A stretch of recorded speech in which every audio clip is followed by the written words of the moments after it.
Selamat pagi Bapak Ibu, Opa Oma, Mas Mbak yang baik,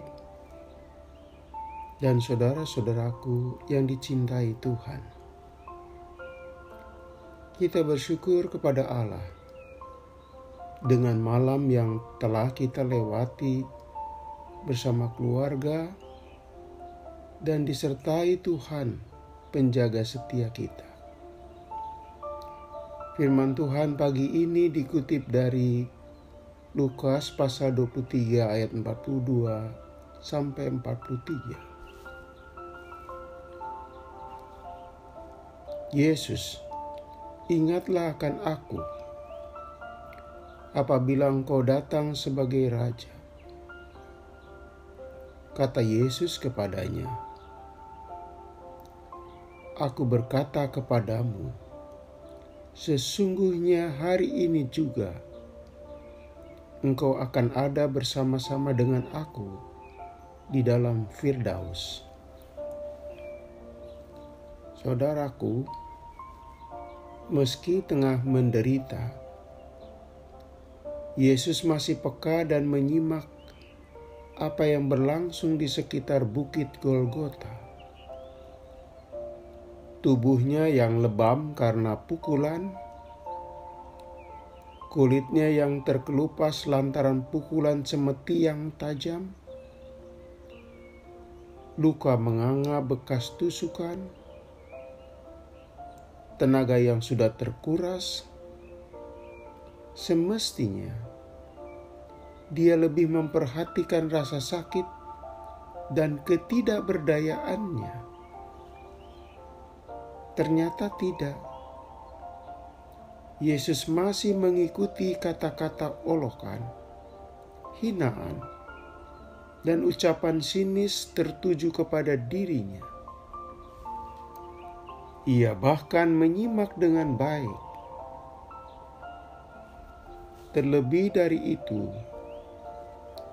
Yesus masih mendengar dari antara berbagai ucapan yang melukai hatinya. Ternyata ada suara berbeda. Ada satu suara penuh simpati. Sumber suara itu bukan suara murid-muridnya, bukan pula dari orang terdekatnya, melainkan suara dari seorang yang juga tengah menuju kematian. Ya, suara penjahat yang nasibnya sama-sama disalibkan.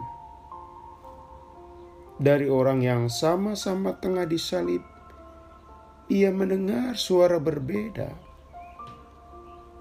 Sekali lagi, ia mendengar suara simpatik.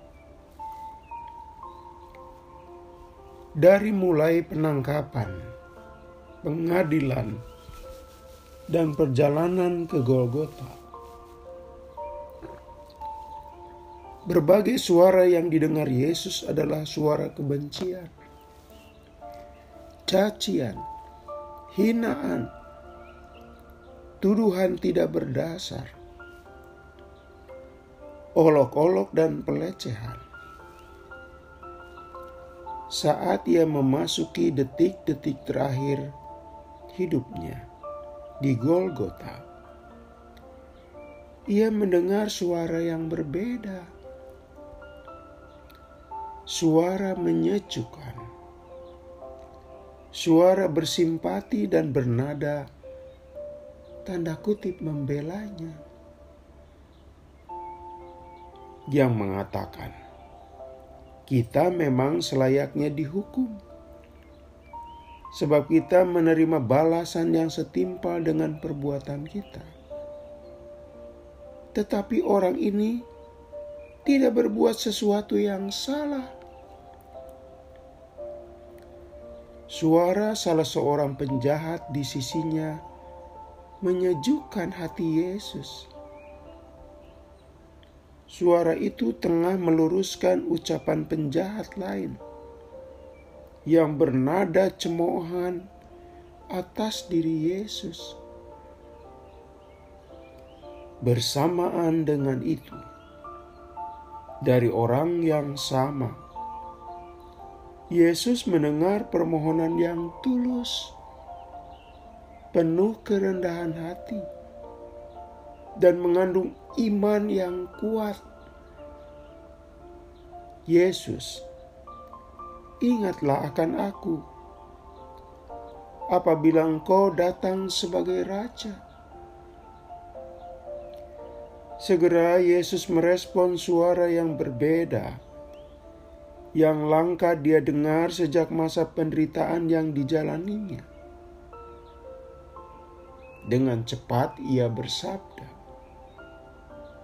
"Aku berkata kepadamu, sesungguhnya hari ini juga engkau akan ada bersama-sama dengan aku di dalam Firdaus."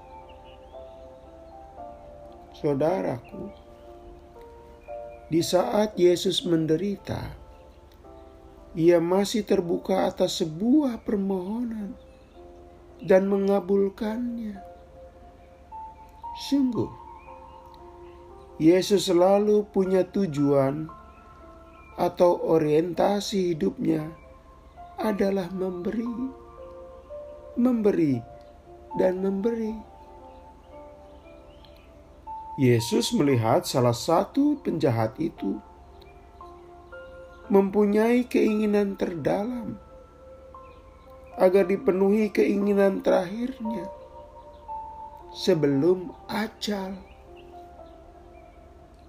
Dan Yesus memberi sesuai permohonannya, saudara-saudara. Saudaraku, apa artinya hidup yang tidak bisa memberi? Seseorang yang sepanjang hidupnya berorientasikan memberi, maka kematiannya akan berarti. Kematiannya akan bermakna. Kematian Yesus bukan sia-sia. Hidup dan matinya diabdikan untuk memberi. Bahkan pada detik-detik terakhir, ia masih memberi. Yakni memberi yang paling berharga bagi manusia, yaitu Firdaus. Berbahagialah salah satu penjahat di samping Yesus. Ujung hidupnya memang berakhir mengenaskan. Penjahat itu mati dengan cara disalib yang menyakitkan. Tetapi pada detik-detik terakhir hidupnya, ia masih bisa mati dengan tersenyum. Ya, tersenyum. Karena ia berjumpa dengan Yesus yang memberikannya Firdaus. Mari kita berdoa. Ya Allah, Engkaulah yang mengutus Putramu Yesus Kristus. Hidup dan matinya memberi yang paling didambakan manusia, yaitu Firdaus. Kiranya kami tetap setia beriman kepadamu, karena hanya Yesuslah yang mampu menyediakan Firdaus bagi kami. Dalam nama Tuhan Yesus kami berdoa. Amin. Selamat pagi saudara-saudara. Selamat beraktivitas. Masih bersama Pendeta Supriyatno. Tuhan memberkati.